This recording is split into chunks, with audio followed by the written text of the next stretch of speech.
Hi, and welcome to the Cricket Podcast. I'm Vivek, and I'm going to discuss the game that happened between India and South Africa, that is the first T20I.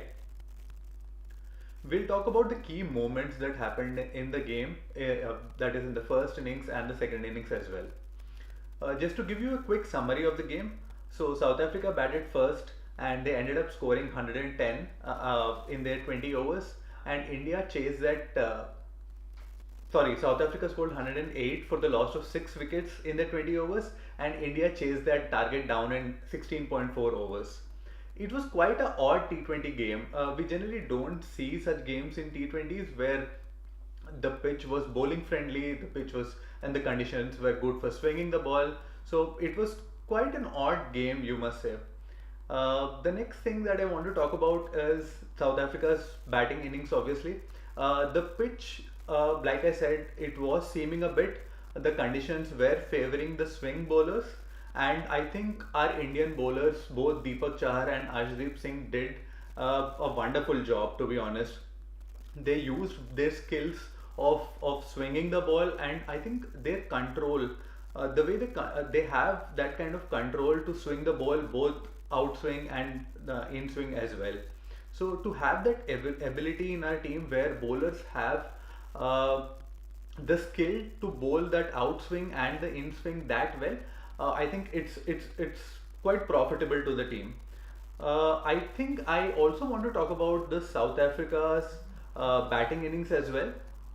The way South African team batted, they were they were, to be honest, they were blown away by India's bowling attack. The way our Indian bowlers just swung the ball, and I think in a T20 game like this, it's quite difficult to adapt and change your batting style, since there is not much time in a T20 game. You have like 6 hours, six overs of power play, and in those 6 overs, you're always trying to attack. And in such a game where the ball starts swinging and you have such quality bowling lineup against you, you're sort of shell shocked. And I think that is what happened with South Africa. They were shell shocked and they lost like 5 wickets and they scored like 9 runs and they lost 5 wickets at that point.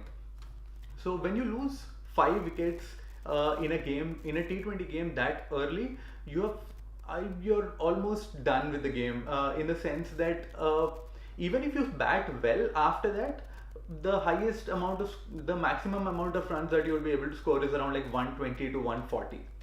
But I still think someone like Aiden Markram, he did bat well. For the 25 runs that he scored, he was looking a bit confident. Out of all the South African batsmen, he was that one proper test match batsman. So he was able to negate that swing for a moment. I think the way that he got out was, I wouldn't say wrong, but I think he could have continued to play the way he was batting, and he could have led South Africa to a better score.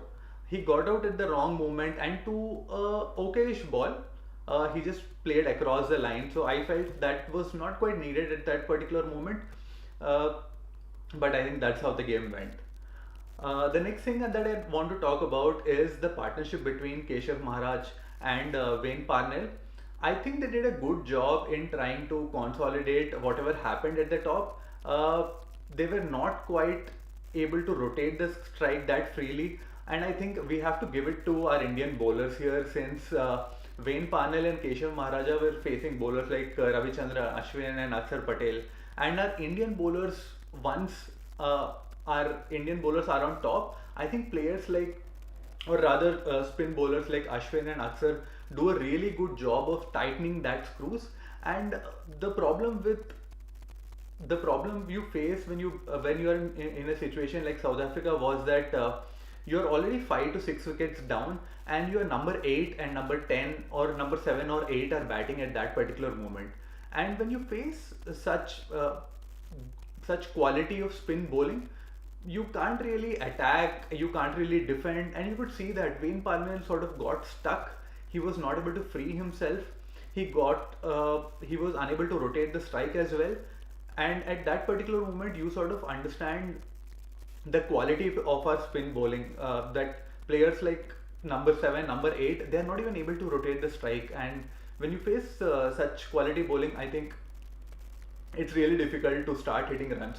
So I think they did a good enough job, and they got South Africa in a situation where they got past 100, and I felt obviously we felt that was not a good enough or a par score in such a wicket, but still they had at least something to fight.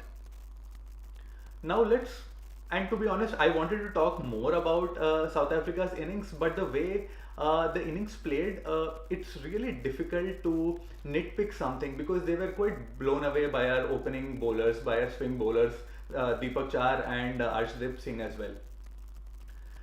So let's, now that we have talked about South Africa's innings, let's talk about India's batting innings.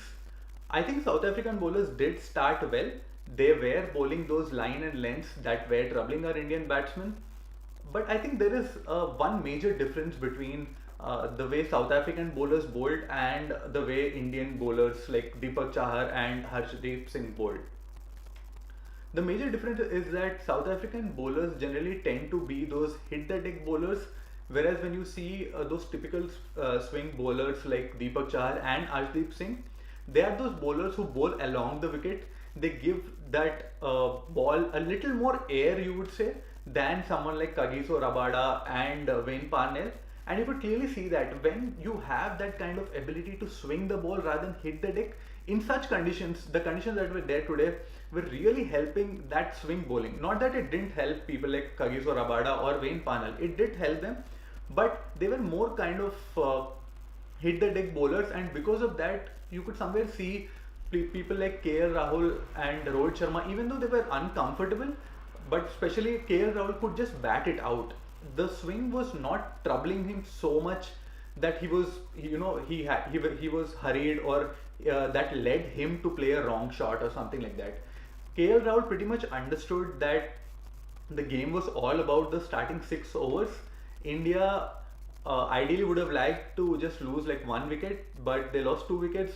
But in a game where you only have to score 108 runs, I think even if you lose 2 wickets, you are still ahead of the game, because the game was majorly the game had to be played majorly in the power play. If South Africa picked those at least like 3 to 4 wickets in the power play, then they had kind of a sniff at the Indian batting lineup. But other than that, if India played that power play while losing just 2 wickets, I think the game was pretty much done and dusted after that. And that is what happened. India lost 2 wickets. Rohit Sharma and Virat Kohli got out, but you could see KL Rahul, even though he was a little uncomfortable throughout his innings, but you could understand that he, out of all, understood that this is not a pitch where he can play his free-flowing shots and he can try to hit those sixes at will. He understood that really well, that he can't do such things at this kind of pitch. And then comes Suryakumar Yadav. Suryakumar Yadav, like we discussed in the previous matches as well, he looks in a different form. Like he looks like in a form where he is hitting boundaries at will, and that is what he did today as well. In a pitch where batsmen were kind of struggling, he just came with his own approach and his intent that he's been showing for the past year or so. He came in with the same approach. He scored the runs the way he always does. It's really refreshing to see that how Suryakumar Yadav in every innings, he has not changed. No matter what the pitch, no matter what the condition is, he plays his innings. And I think even if he gets out, India should still keep continuing with him. Even if he has a poor form of like 4 or 5 matches, India should still continue for his intent, because when he scores run, he scores like 30s or even 40s. He scores those runs at such a rate that India are already ahead of the game. So I think his innings again pretty much was completely outplayed South Africa there, and he pretty much won the game for India along with KL Rahul as well. So I think these were the points that I wanted to talk about. Before the match started, I thought that I was going to have like a lot of points to talk about, but the way the match went on, South Africa were pretty much out. I think there's a question in the chat. I'm just going to read that out. I'll read that out in the end, and I'll try to answer that. as well. So, before concluding the discussion about this game, I had a question in my mind to the general audience or the people who are watching. How would you like, how different would you like pitches in a T20 game? The reason why I ask is that today's game that we saw was not a ideal T20 pitch. So these kind of pitches where where the pitches are more bowling friendly, where the pitches give a lot of help to the seamers and the ball is swinging, the conditions are swinging conditions. How often do we see such kind of pitches? And to be honest, I was quite happy with what went on. Since T20 has become a game where it is always about scoring boundaries, it is always about hitting those big shots, and in such a game to have such pitches which help the bowlers can be quite interesting, because that is not something that we ideally see in a T20 match. So what are your thoughts regarding such pitches? Do you want to see more pitches like these where it is more bowling friendly and we get to see those bowlers who can swing the ball and get those wickets? Or ideally you always want to see a pitch where if like batsmen score like 200 runs or like 220, and that is the norm that is going on, but how would you like the pitch to play? Do you want like bit of bowling conditions pitch or always a batting conditions pitch? Let me know in the comments. I'll just read out the comments. So Prabhat has asked, don't you think the pitch became easy to bat in the second innings? For me personally, I think it's the mindset with which you bat. Since you have seen South Africa play, you have seen India's batters, all of them sort of got an idea of how the pitch is going to play, so they were that much more prepared. If you see South Africa's innings, they didn't expect the ball to swing this much or the ball to seam this much, and when that did happen, they were not able to adapt that quickly. Whereas when you see India's batsmen throughout the bowling innings, they would have actually seen how the pitch is playing. So they would have seen that okay, the pitch is seaming around, the bowlers are swinging the ball. So I think even when you saw KL Rahul's approach, he was not really trying to hit the ball that hard. He understood that okay, this is the pitch where he just needs to stay in. And I think when you come out with that mindset, right, and when you see India's innings, it feels like pitch played better. Although you were seeing even in India's batting innings, even after those 10 overs when someone like Kagiso Rabada or even Nokia, they were bowling those short of good length deliveries and they were seaming around. So I personally think the pitch didn't play that differently. The difference that was that Indian batsmen had already seen how the pitch played, and the second, I think the most important part was the way South African bowlers bowl. They are more hit the deck bowlers, whereas Indian bowlers are those swing bowlers. So Indian bowlers have the capability of bowling those out swingers and in swingers as well.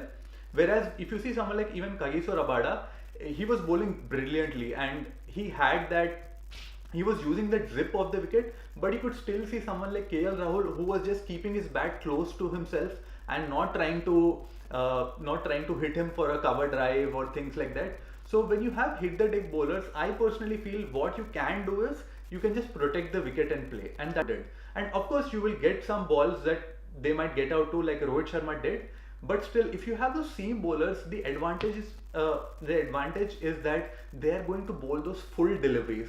And when you bowl those full deliveries, they have options of getting you out bowled, and along with that, they also have the option to get you out nicked or caught behind. So I think that was the difference.